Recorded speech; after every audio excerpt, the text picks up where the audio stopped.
that, yes, he was speeding, but he was cognizant of his situation. And I mean, of course, I'm not talking about egregious speeding or whatever, but I mean, it's just kind of the same situation. And I can go on and on about that, but to see the differences there and anyway, so I'm going to go to the phone lines. I'm going to calm myself down on them. Matter of fact, I'm getting all serious. I've got something funny to balance that out, and I'm going to bring that to you in just a minute. We're going to calm things down a little bit. I'm getting all heated over this Ray Rice situation. I'm going to go to the phone lines, and I'm going to let you guys take the hosting duties for a moment. Caller, you are first of the day on the Sports Fix.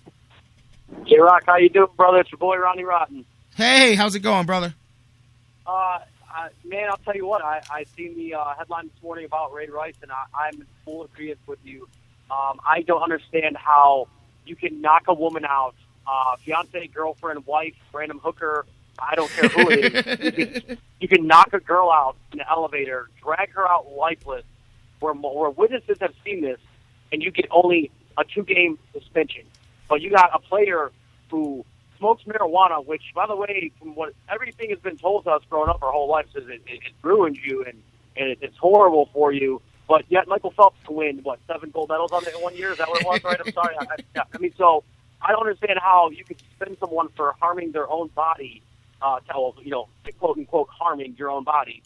And granted, multiple offenses, like you said, I understand that. So shame on him for not learning and learning the arithmetic and off seasons and things like that, and on how to smoke and when to smoke. But I don't understand how you could suspend someone anything more than 2 games, even multiple offenses, when you have a player who is a face of a franchise and knocks a woman out cold. How is that only 2 games? But someone who is smoking a substance to help kill their body or their mind, illegal or not, whatever state you're in, that's going to lead to probably a year's suspension, if not more than that, because of the multiple offenses. I can't gather that. I mean, if I'm walking down the street, and this is from a common sense standpoint, J-Rock, if I'm walking down the street and you see me roll a joint and spark it up and smoke it, and you see me knock a woman out and drag her body, just off of common sense alone, which one is worse to you? Oh, that was the point that I was kind of making there. And it's not even just Ray Rice. I mean, there's a lot of them, whether you look at, and I know what people get charged with does go into that. But you look at Alden Smith. I mean, there's so many of these. I mean, we've seen a lot of DUIs, a lot of domestic violence. Actually, this offseason, there's been a ton of domestic violence arrests involving the NFL players, and that's alarming for several reasons. And I've got a big problem with that anyway, because, I mean, we're not even talking, okay, I don't like domestic violence when we're talking about regular, average civilian people. We're talking about hulking, he-men athletes. I mean, I think at that level, it's even more egregious because you have the ability to do much more damage because you're simply much more, physically endowed. Usually you're larger, you're more muscular. So I think it's even more egregious on that level. But regardless, all of these they have to, and I think it will get addressed. I think in the next negotiations, they're going to realize that they've got to get more of a balance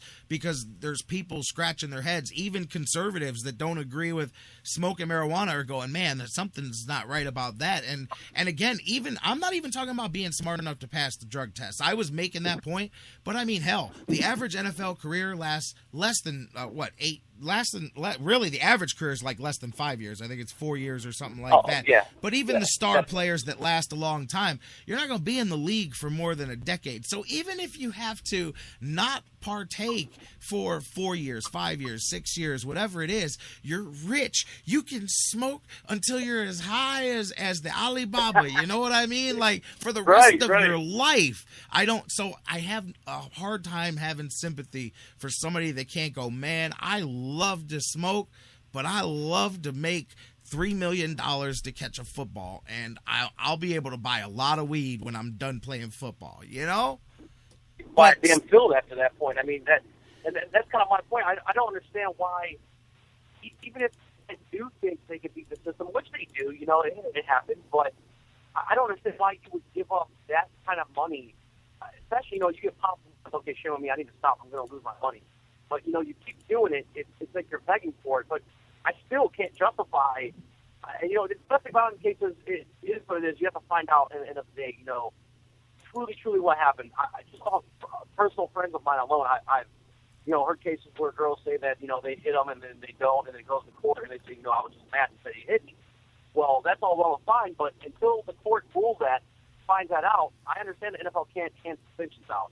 But when there's a videotape, a physical videotape of you dragging a unconscious woman out that you hit, that you, a superb athlete, in shape freak, hit a woman like that and knocked her out, I don't know how it's only a 2-game suspension and you're going to hand Josh Gordon a season or a lifetime ban until they decide to let him back. I can't justify that. I understand Josh Gordon. I'm not trying to stick up for him. He is dumb for what he did and not learning. But on cases like this, it takes away that shadow over Gordon, because you have to say, how do you suspend Josh Gordon for smoking a substance only 2 games for knocking a woman out? I'm with you, and I was talking to somebody off the air this morning about that, and if you make the argument that Ray Rice, pled down and he's not going to have a record, and the way everything went down legally, but you suspended him. So if you suspended him for 2 games, then you suspended him for something. So I mean, to me, if you're gonna hide behind he wasn't charged and he pled guilty to a small misdemeanor and he paid a fine and went to some counseling, then why'd you suspend him at all? Because you shouldn't have suspended him at all then, according to that. The fact that you suspended him for 2 days tells me that you were trying to, punish him for something. And so that's where I'm like, come on, you're going to suspend him, like the whole argument, back to the beginning. I just think it's crazy, out of whack. Whether it's, and I don't agree with any of it, steroids, whatever. I mean, follow the rules of your sport. But just to see the differences, I'm like, man, apparently, and that's why I said, if I owned a business like what you just said, I would be much less inclined to I would get much more of a feedback, much more flack for my business from the videotape guy than the guy who got caught, whether it was steroids or pot or whatever. And I'm not approving of anything. I'm just comparing apples to apples. That's all. I mean, I don't understand how it's so swept underneath the rug that an athlete could just hit a woman and no, that's something. It's coming. Now, I will say that. I just think they need to move quickly. But I've talked to a lot of people inside the NFL. That is something that they're very worried about. As I said, there's been a rash of increase in the domestic violence issues and arrests. So I do think that that's something that the NFL is going to have to crack down on. I mean, clearly there's a reason, whether it's the culture or whatever it is, that it's seeming to be so prevalent in that subculture of football players. But no, I agree. I do think the NFL ignored it for a long time, but that's something that they're concerned about now. I mean, I'm with you, man. I understand domestic violence. You got all these young players coming out with all this money, having girls, it's a lot for them at once. So, of course, young kids are going to mess up and do things out of anger. I mean, think about it. With Chris Brown, the singer. He hit Rihanna, he beat her, but people don't realize, when he did that, he was a 19, 20-year-old kid, and I'm not trying to defend him, but when I was that age and you're that age, you do stupid stuff, man. I agree that you do stupid stuff. I agree that you do stupid stuff, but you picked a bad example, man, because I saw the video, I saw the picture of that girl after what Chris Brown did to her, and that wasn't something that you accidentally do when you're 19 years old. No, man. And that's what I'm saying right here with the Ray Rice. This dude has millions of dollars and only got probation for beating the girl that way.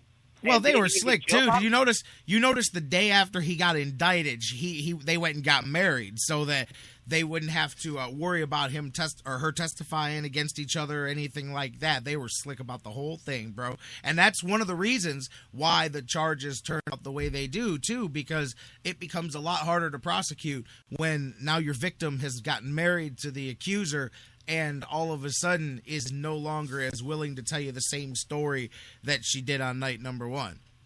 Let me ask you, do you think it has something to do with the player itself? Because, I mean, let's put this on, LeBron James. Say, for example, he actually, not actually, but he hits the van on it, came out in the news. I think that dude would be instantly held to a higher standard than Ray Rice just because of the caliber of athlete alone. I'm not saying Ray Rice is a good athlete, but let's face it, he's on his way out the door. Maybe we'll get to your stuff. I mean, I don't understand how I just can't gather how they look at an athlete like that. Knowing what he did, this isn't words, this isn't hearsay, this is a video, and it's only a 2-game suspension.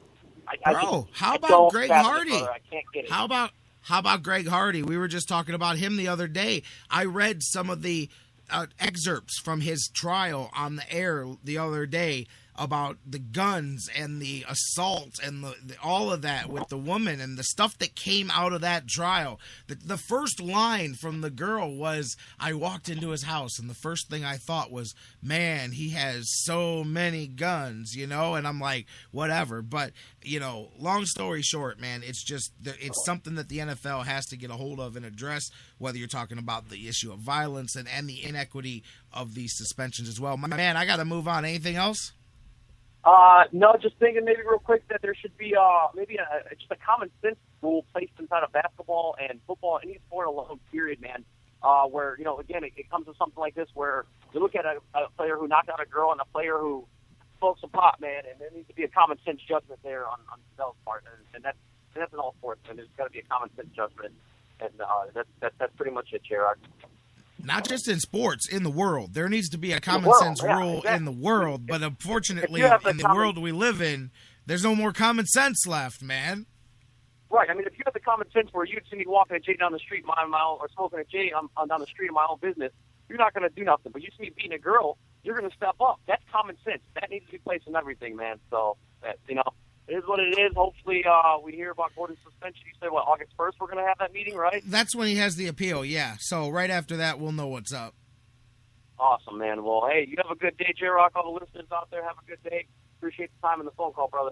You too, man. Thank you very much. Appreciate the call, and we'll continue that conversation. I've got Mike Brandenberry coming on here in just a few minutes. I want to shift gears, but I want a smooth transition. I want to lighten things up, and plus I want to give you guys a good laugh here to start off the day anyway. So, talking about some heavy stuff, and we will. Hey, man, I'm going to get back on it because the NFL does need to. And the thing is, too, is people can hide behind the wall. I saw there's a local sportscaster, one of our listeners, trying to call him out on some hypocrisy online, and he's blocking his comments. Sports talking casters love the social media now because you can just block people and you can't get called out on your stuff online. And same thing, I've sent a couple of emails to the NFL, and I get the standard, we're not going to comment beyond what we've already done stuff, and hey, whatever. But eventually they're going to have to answer. And I do think some of that stuff will be addressed in the collective bargaining agreement. But I want to shift gears, bring you guys something funny. I saw something this morning, and I said, man, I want to play that on the show, but I spruced it up. I added some music to it or whatever. But, Cleveland's still dancing on the waves and the clouds of LeBron James coming home. And remember, 2 weeks ago, we read the letter live here on the air. I listened back to it. I did it no justice. I mean, I'm Jerry. I got, whatever. But what if that letter was narrated by Morgan Freeman? You see, that sounds pretty intriguing, doesn't it? Frank Caliendo did just that, did the most awesome Morgan Freeman impersonation and dictated the letter that LeBron James wrote to SI. I took that, I even spruced it up a little bit, edited it up, added some music to it, made a cool little ditty out of it, and I'm telling you, he does it so good. By the end of it, I expected to hear him say, I wish I could tell you that Andy Dufresne fought them boys off that night, but jail's a real place. Andy Dufresne was beaten down that night. You know how it goes, but he did such a great job, you guys. Matter of fact, I do it no justice. Take a listen to this. It is LeBron James' letter to Sports Illustrated as dictated by Morgan Freeman, done by Frank Caliendo. Check this out. We're going to take a break. When we come back, talking some Indians, Francisco Lindor, the future. Is it now? Is it soon? We'll talk about it with Mike Brandenberry from DidTheTribeWinLastNight.com. But first, you take a listen to this. Before anyone ever cared where I would play basketball, I was a kid from Northeast Ohio. It's where I walked. It's where I ran. It's where I cried. It's where I bled. It holds a special place in my heart. People there have seen me grow up. I sometimes feel like I'm their son. Their passion can be overwhelming, but it drives me. I want to give them hope when I can. I want to inspire them when I can. My relationship with Northeast Ohio is bigger than basketball. I didn't realize that 4 years ago. I do now. Remember when I was sitting up there at the Boys and Girls Club in 2010? I was thinking, this is really tough. I could feel it. I was leaving something I'd spent a long time creating. If I had to do it all over again, I'd obviously do things